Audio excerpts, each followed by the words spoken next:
Bienvenue sur le site jardin-et-maison.fr.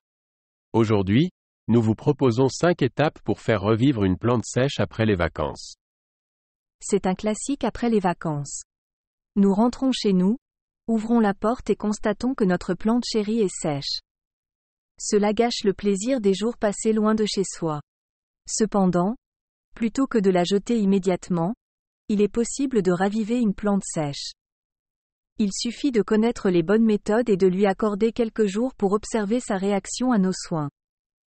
Nous essaierons différentes approches pour combler son manque d'hydratation durant notre absence. Il faut être honnête. Dans la plupart des cas, il est possible de redonner vie à une plante desséchée. Cependant, plus le temps sans eau a été long, moins nous aurons de chances de réussir. Mais cela ne signifie pas que nous devrions abandonner. La nature peut nous réserver de bonnes surprises. Toutefois, il faut garder à l'esprit que toute plante privée d'irrigation souffre. Que nous réussissions ou non à redonner vie à une plante desséchée, nous devrons lui accorder plus d'attention que d'habitude. Elle pourrait être plus délicate et fragile pendant un certain temps. Et il est de notre devoir de lui fournir les soins nécessaires jusqu'à ce qu'elle retrouve une santé optimale. Avant d'entrer dans les détails de la réanimation d'une plante desséchée, il convient de clarifier certains points. Pour éviter une telle situation, il suffit de disposer d'un système d'irrigation de vacances. Quel que soit le format choisi, cet allié nous aide à prévenir la déshydratation parfois irréversible. Préambule. Avant d'examiner différentes méthodes pour raviver une plante desséchée, vous devez comprendre une chose. Il est probable que tous les systèmes que nous allons voir fonctionnent une première fois, mais il est très rare qu'ils fonctionnent à nouveau. Une plante qui a été exposée à une déshydratation sévère perd en partie sa capacité à y faire face une deuxième fois. Par conséquent, il est judicieux de savoir comment arroser les plantes en notre absence avant de quitter la maison. Maintenant, voyons les étapes pour redonner vie à une plante desséchée. Certaines plantes nécessiteront seulement une étape, tandis que d'autres auront besoin de suivre l'ensemble de la liste. Par conséquent, l'ordre de ces tâches est crucial, car il va du plus simple au plus désespéré. Première étape, éliminer les tiges et les fleurs fanées pour redonner vie à une plante sèche. Le travail de taille est essentiel pour redonner vie à une plante sèche, peu importe sa soif passée. En éliminant les parties mortes, on permet à la plante de concentrer ses ressources sur les parties saines. Sinon, la plante continuera à gaspiller de l'énergie en nourrissant les parties non viables. Cette usure peut être gérée par une plante en bonne santé, mais une plante déshydratée ne peut pas y faire face. L'élimination des tiges et des fleurs sèches permettra à la plante d'économiser de l'énergie lors de la réhydratation. À ce stade, il s'agit d'une tâche cruciale. Deuxième étape, évaluer les raisons pour lesquelles la plante est sèche. À première vue, la réponse peut sembler simple. Elle manque d'eau. Pourtant, l'affaire n'est pas si simple. Pour redonner vie à une plante sèche, il faut prendre en compte d'autres aspects. Par exemple, si le manque d'hydratation s'est accompagné d'une exposition excessive au soleil. Un facteur qui nous obligera, une fois l'étape suivante franchie, à changer temporairement son emplacement. Même s'il s'agit d'une de ces plantes d'été qui ont besoin d'un plein soleil, il est important de la réhydrater avant de l'exposer à nouveau aux rayons du soleil. L'idéal est donc de trouver un endroit où elle reçoit beaucoup de lumière mais pas de soleil direct.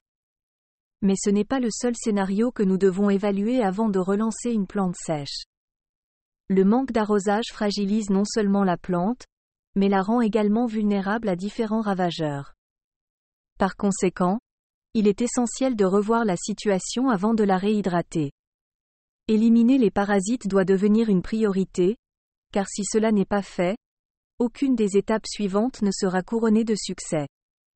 Troisième étape, réhydrater la plante sèche afin de la revitaliser. Soyez prudent avec cette tâche. Vous ne devez pas inonder la plante, car même si cela peut sembler une bonne idée, ce n'est pas le cas. En réalité, nous devons faire preuve de plus de conscience pour faciliter le retour de la plante à son niveau d'humidité idéal de manière efficace. Pour commencer, il est important de retirer la couche superficielle du sol. La raison en est très logique. La déshydratation rend le substrat dur, ce qui empêche la pénétration de l'eau. Pour accomplir cette tâche, il est nécessaire de faire preuve de prudence afin de ne pas endommager la plante. Une fois cette étape terminée, il est préférable de retirer la motte de la plante du pot. Si vous avez affaire à une plante directement plantée dans le sol, il est conseillé de l'extraire sans abîmer les racines. Choisir un bon substrat est essentiel pour faire revivre une plante sèche. La plante étant libre, nous l'immergerons dans de l'eau tiède pendant 10 minutes. La température est importante, l'eau tiède pénètre mieux dans le substrat. Après ce laps de temps, nous laisserons s'écouler l'excès d'irrigation avant de remettre la plante à sa place d'origine. 4e étape, planter dans un pot plus grand avec un nouveau substrat. La réhydratation que nous venons d'évoquer a généralement des effets rapides. Cependant, il peut arriver que notre plante soit plus assoiffée que nécessaire et nécessite davantage de soins pour réagir. Dans ces cas, il est idéal de transplanter notre plante dans un pot plus grand avec un nouveau substrat. Les dimensions plus grandes permettront aux racines de se développer, ce qui est essentiel pour favoriser la repousse de la plante. En outre, le nouveau substrat fournira les nutriments nécessaires pour revitaliser une plante desséchée. 5e étape, vaporiser les feuilles, dernière étape pour raviver une plante sèche. Parfois, même en effectuant toutes les tâches que nous venons de voir, notre plante ne se réveille pas complètement. Cela est souvent dû à un autre aspect à prendre en considération, la sécheresse de l'environnement. Il s'agit d'un facteur très typique des mois d'été qui peut favoriser la présence de parasites. C'est pourquoi vous devez inspecter minutieusement votre plante avant de continuer à l'hydrater. Si l'on en détecte, la priorité est d'éliminer les parasites que notre plante peut avoir en utilisant des insecticides spécifiques. Si nous détectons un parasite, nous devons le traiter en priorité. Si notre plante ne présente pas d'insectes, nous pouvons continuer à la réhydrater sans problème. Pour les plantes tolérantes à la sécheresse qui peuvent supporter cette technique, il suffit de pulvériser de l'eau sur les feuilles. En revanche, pour les plantes qui ont besoin d'un taux d'humidité plus élevé, il faut aller plus loin. En créant une sorte de serre pour hydrater les feuilles, nous pouvons placer un sac sur la plante après l'avoir arrosée. Bien entendu, il faut toujours la tenir à l'écart de la lumière directe du soleil, car la chaleur aurait l'effet inverse de ce que nous essayons d'obtenir. Et si, après avoir suivi ces 5 étapes pour faire revivre une plante sèche et qu'après quelques jours, elle reste la même, nous devons nous rendre à l'évidence que nous l'avons perdue. Une déception qui servira de leçon pour la planification des futures vacances afin d'éviter qu'elles ne se reproduisent. J'espère que cet article vous aura plu. À très bientôt sur jardin-et-maison.fr.